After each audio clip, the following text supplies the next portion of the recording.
Přináším příběh a zároveň první terapeutický obraz po 5 letech přestávky. Dotek bez lásky? A proč bez lásky? Vždy jsem snila o harmonické rodině, úsměvech a pevném zázemí. No, z maminčiny strany občas to skříplo. To byl a stále je krásný vztah matka s dcerou. Bohužel nebo bohu dík, u táty se to říci nedalo. Dlouho jsem si vyčítala, že otec odešel kvůli tomu, že jsem se narodila. Zajímaly ho jiné věci než já a mamka se sourozenci. Čas plynul a moje touha poznat tátu postupně rostla. Samozřejmě mamka tušila, že si ho vyhledám. Byla jsem bláhová a mamince nechtěla věřit, že je táta prostě takový, jaký je. Sama uznala, že si na to musím přijít a nebránila mi. Možná to byla chyba, kdo ví.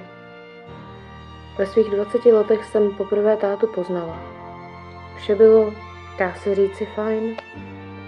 Vyptával se na školu, mamku, jak jsem rostla a kde nakonec jsem. V tom přišlo asi zklamání, že nejsem titulována, asi jako magistr, nemám vysokou a nejsem jako top modelka, kterou se může chlubit.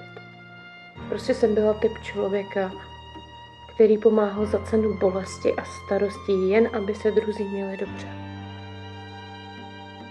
Jelikož mi táta v životě chyběl, chtěla jsem s ním být v kontaktu. Jenže mi přišlo, že jsme se oddalovali a nechtěl mě už vidět, což mi vlastně mohl říct na rovinu.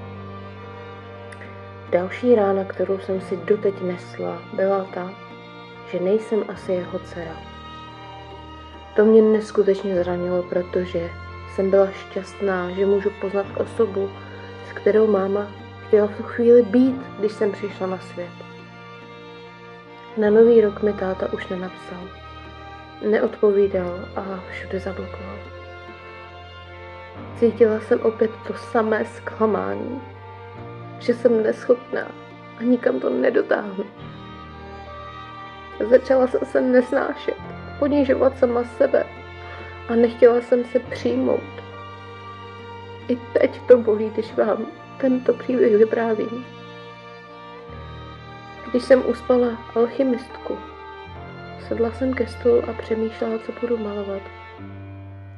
V tom přišly vzpomínky na tátu, jeho slova a tolik bolesti a slz, co se vynořilo. A tak vznikl obraz Dotek bez lásky. Láska se nedá vynutit, nedá se koupit ani získat, pokud ten druhý nemá zájem. Nutila jsem se na sílu dát lásku někomu, kdo si ji ode mne nevážil. Obraz je možné i zakoupit nebo se s ním vyfotit.